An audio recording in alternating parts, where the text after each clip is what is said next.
CNBC आवाज Motilal Oswal studios में आपका स्वागत है। नमस्कार, मैं हूं आपके साथ आशीष चतुर्वेदी और आप देख रहे हैं खिलाड़ी नंबर 1। चलिए शो की शुरुआत करते हैं मार्केट के चेक के साथ। निफ्टी आप देख सकते हैं कि थोड़ी सी गिरावट दिखा रहा है ना, कि कुछ सिग्निफिकेंट नहीं है, लेकिन 37-38 अंकों की गिरावट यहां पर आपको नजर आएगी। सेंसेक्स हरे निशान में 2-3 बार आया था, लेकिन अब 136 अंकों का दबाव यहां पर आपको देखने को मिल रहा है। निफ्टी बैंक भी आज नीचे है, लेकिन कुछ ऐसा मीनिंगफुल नहीं है। 100-120 अंकों की गिरावट यहां पर आपको नजर आएगी। और वहीं बात करें स्मॉल कैप और मिड कैप की, तो 200 अंकों का कट है। इनफैक्ट मिड कैप में आज थोड़ी सी अग्रेसिव प्रॉफिट बुकिंग नजर आ रही है, और स्मॉल कैप भी देखें तो नर्वस हैं। तकरीबन 70 अंकों का कट यहां पर आपको स्मॉल कैप में नजर आएगा। लेकिन जो एडवांस और डिक्लाइन के आंकड़े क्लियर कट आपको बता रहे हैं कि सुबह जब खुले थे तब तस्वीर अलग थी, और उसके बाद अगर आप देखें तो तस्वीर बदल चुकी है। 1884 शेयर ऐसे जहां पर गिरावट के साथ फिलहाल आपको कामकाज नजर आएगा, और 880 करीब 879 प्रिसाइजली मैं आपको बताऊं वो स्टॉक्स है जहां पर आपको खरीदारी नजर आ रही है। कहां पर स्ट्रेंथ है तो रिलायंस अकेले 22 अंकों का कंट्रीब्यूशन दे रहा है। आईसीआईसीआई बैंक ऊपर है, एचडीएफसी बैंक में खरीदारी है, और कोटक बैंक में देखें तो 6 अंकों का कंट्रीब्यूशन दे रहा है। लेकिन टाटा मोटर्स को आप मत देखें, क्योंकि इसमें एडजस्टमेंट है। आप एक्सिस बैंक, टीसीएस, मारुति, ये स्टॉक्स अगर आप देखें तो ओवरऑल थोड़ा सा प्रेशर यहाँ पर क्रिएट कर रहे हैं। वहीं बात करें निफ्टी बैंक की, तो निफ्टी बैंक में axis bank, state bank of India, IndusInd bank और बैंक ऑफ बड़ौदा यहाँ पर आपको देखने को मिलेगी गिरावट। वहीं कोटक, फेडरल, एचडीएफसी और एयू स्मॉल फाइनेंस बैंक, ये सभी स्टॉक्स ऐसे हैं जो मिलकर तकरीबन 35 अंकों का पॉजिटिव कंट्रीब्यूशन दे रहे हैं। ओवरऑल अगर आप देखें तो जो मार्केट की ब्रेथ है वो थोड़ी सी कमजोर साइड पर नजर आ रही है। ज्यादातर शेयर ऐसे हैं जहां पर आपको गिरावट के साथ कारोबार नजर आएगा। लेकिन हफ्ते के साथ हमारे खेल की शुरुआत हो गई थी। 3 मार्केट एक्सपर्ट्स ने अपने 3-3 शेयरों का पोर्टफोलियो बना लिया। लेकिन अब यहां पर किस प्रकार के बदलाव देखने को मिलेंगे, किसका प्रदर्शन कैसा है, चलिए शो में स्वागत करते हैं। सबसे पहले वेवस्ट्रैटेजी.com के आशीष कयाल, इक्विनॉक्स रिसर्च के पंकज रांदड़ और एलकेपी सिक्योरिटीज के रूपक डे हमारे साथ। सभी का शो में स्वागत है। नमस्कार आशीष जी, आपके साथ शुरुआत करता हूं, और शुरुआत करने से पहले एक बार देख लेता हूं कि प्रदर्शन यहां पर हमारे तीनों एक्सपर्ट्स का किस प्रकार का देखने को मिला। तो तीनों के पोर्टफोलियो में अगर आप देखें तो एक दिन के लिहाज से बहुत बढ़िया परफॉर्मेंस है। 2% ऊपर पंकज जी का पोर्टफोलियो है, 4.5% के गेंस आशीष जी के पोर्टफोलियो में, और रूपक डे के पोर्टफोलियो में तकरीबन 5%। आशीष जी और रूपक जी दोनों के बीच में कांटे की टक्कर, ना के बराबर का डिफरेंस है। लेकिन एक दिन के लिहाज से अगर आप देखें तो प्रदर्शन काबिले तारीफ है। बहुत जबरदस्त प्रदर्शन यहां पर देखने को मिला है। और टॉप कॉल्स देख लेते हैं कि कौन से वो स्टॉक्स हैं जिन्होंने पोर्टफोलियो में चमक बढ़ाई है। तो केफिन टेक कल का स्टार रहा है, 6% तक चला था। आज भी अगर आप देखें तो स्टॉक चला, 1230 का टारगेट दिया था। यूटीआई एएमसी, आदित्य बिरला सन लाइफ एएमसी, यानी आप समझिए कि जो म्यूचुअल फंड इकोसिस्टम है इसने काफी बढ़िया प्रदर्शन दिखाया है, और इन्हीं स्टॉक्स के दम पर यहां पर प्रदर्शन देखें तो काफी बढ़िया देखने को मिला। तो अब तक तो काफी बढ़िया प्रदर्शन है। अब देख लेते हैं कि यहाँ पर क्या स्कोप बनते हैं, कौन से स्टॉक्स हैं ऑलरेडी पोर्टफोलियो में और क्या होंगे बदलाव। तो सबसे पहले देखते हैं आशीष जी का पोर्टफोलियो, इसमें कौन से स्टॉक्स हैं और यहाँ पर क्या गुंजाइश है फेरबदल की। तो HSCL, Eris life, book profit हो गया, एकम ड्रग्स में जस्ट डायल है, केफिन टेक है, सभी में प्रॉफिट बुकिंग कर ली, यानी पूरा पोर्टफोलियो खाली है। सर आपके पास तो विकल्प है, 2 शेयर होगा, पहला कौन सा होगा? हाँ, देखिए यहाँ पर एक्शन कंस्ट्रक्शन के साथ बाय में जाना चाहूंगा। यहाँ पर काफी अच्छा कंसोलिडेशन हुआ था स्टॉक में, और वहाँ 1050 1060 के लेवल से अच्छा खासा बाउंस बैक आ रहा है। तो गुंजाइश है कि यहाँ पर एक अच्छा रुझान ऊपर की ओर शुरू हो सकता है। एस में, एस के नाम से भी जाना जाता है ये स्टॉक। ऊपर में जो टारगेट है वो 1210 का देखा जा सकता है, और स्टॉप लॉस 1060 का लगाना होगा। 1060 के स्टॉप लॉस के साथ 1210 रुपए, ये टारगेट यहां पर आपको देखने को मिल सकते हैं। एक्शन कंस्ट्रक्शन इक्विपमेंट यानी एस यहां पर आप रखेंगे खास फोकस। पंकज जी, आपके पोर्टफोलियो पर नजर डालते हैं। प्रदर्शन तो आपका भी काफी बढ़िया देखने को मिला, ऑलमोस्ट 2% के गेंस यहां पर देखने को मिले ओवरऑल पोर्टफोलियो में। यूटीआई एएमसी, कैंपस एक्टिव, बाकी एग्जिट कर लिए पीआई, रामकृष्ण फोर्जिंग्स और सारेगामा। तो आपके पास भी 2 शेयरों का विकल्प है, पोर्टफोलियो फिलहाल खाली है आपका। पहला स्टॉक सर कौन सा और क्यों? जी, आईरेडा के ऊपर खरीदारी की सलाह रहेगी आशीष जी। जिस हिसाब से रिजल्ट्स आए हैं काफी लुक्रेटिव लग रहे हैं। मुझे लगता है कि आईरेडा के अंदर ये पंक, मोमेंटम कंटिन्यू रह सकता है। पंकज जी, स्टॉक कौन सा बताया आपने? आयरेडा। इरिडा, इसके नंबर्स आने बाकी हैं ना अभी? हाँ, नंबर्स आना बाकी हैं, आज आने हैं शायद इरिडा के नंबर्स। मैं चेक कर लूंगा, तब तक सर टारगेट स्टॉप लॉस बताइए आप। जी। सो चार्ट स्ट्रक्चर पे काफी अच्छा लग रहा है, मोमेंटम भी काफी बढ़िया है, आरएसआई पॉजिटिव डाइवर्जेंट के साथ में है। मुझे लगता है कि 145 के स्टॉप लॉस से इसको होल्ड करना चाहिए for the target of 175।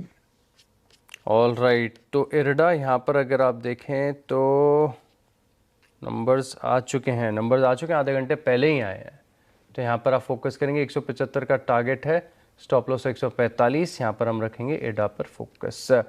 Rupak ji के पोर्टफोलियो में नज़र डालते हैं, 5% के गेंस के साथ ये लीड कर रहे हैं फिलहाल के लिए, इनके पोर्टफोलियो में शानदार चमक है।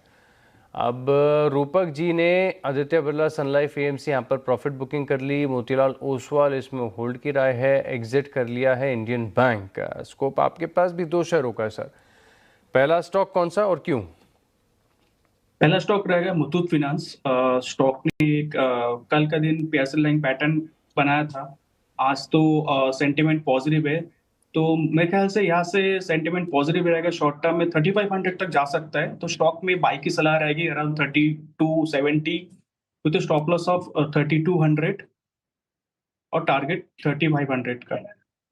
3500 के टारगेट के लिए मुथूट फाइनेंस यहाँ पर आप नज़र रखेंगे। तकरीबन 1.5% की तेज़ी यहाँ पर देखने को मिलेगी, क्योंकि सर सबके पास 2-2 का विकल्प है, तो दूसरा स्टॉक आप ही बता दीजिए। दूसरा स्टॉक रहेगा सोनाकॉम, 445 के आसपास चल रहा है, स्टॉक में बाई की सलाह रहेगी, टारगेट रहेगा 500 और स्टॉप लॉस नीचे रहेगा 434। 434 के स्टॉप लॉस के साथ सोना बीएलडब्ल्यू प्रिसीशन, यहाँ पर आप खरीदारी करके चल सकते हैं। पंकज जी, दूसरा स्टॉक बताइए।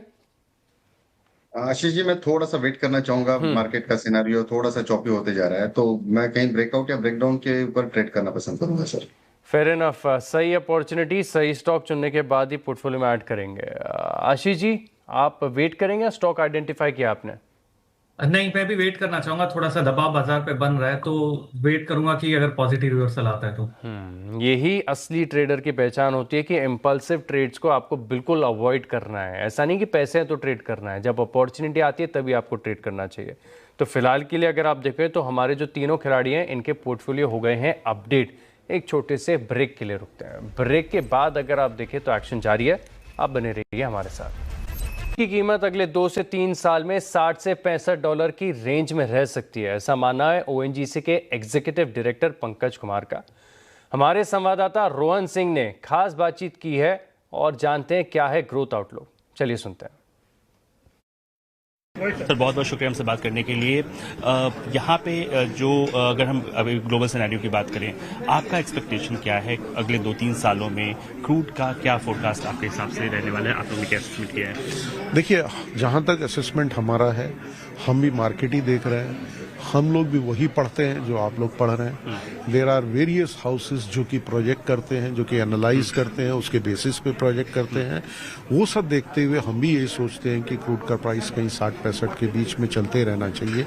और ये मतलब हम इसलिए भी सोचते हैं कि हमने देखा है पिछले 6 महीने, साल, वो लगभग वैसे ही ऊपर नीचे हो रहा है, कितना भी मार्केट में अप डाउन चल रहा है। सो इसलिए हमारा ये एक्सपेक्टेशन है। सर, एक जो फोकस आज भी रहा है वो है आपकी कॉस्ट एफिशिएंसी पे। क्या रोड मैप लेके चल रहे हैं, क्या टारगेट ले रहे हैं, कितना रिड्यूस करेंगे, कुछ अगर उसके बारे में एक्सप्लेन कर सकते हैं। हमारा जो पहला टारगेट है वो लगभग 15% है कि हम अपनी कॉस्ट को किसी तरह 15% कैप कर सकें। ये हमने लिया, पिछले साल का क्रूड प्राइस हमें क्या मिला, इस साल क्या मिला, वो गैप है, सो दैट हम अपने प्रॉफिट को मेंटेन कर पाएं, बॉटम लाइन मेंटेन कर पाएं। एरियाज होंगे जहां हम ज्यादा रिडक्शन देख पाएंगे?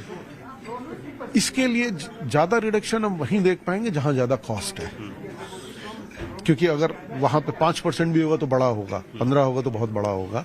तो वो हमने एरिया आइडेंटिफाई किए, क्या बड़ी कॉस्ट के एरियाज हैं।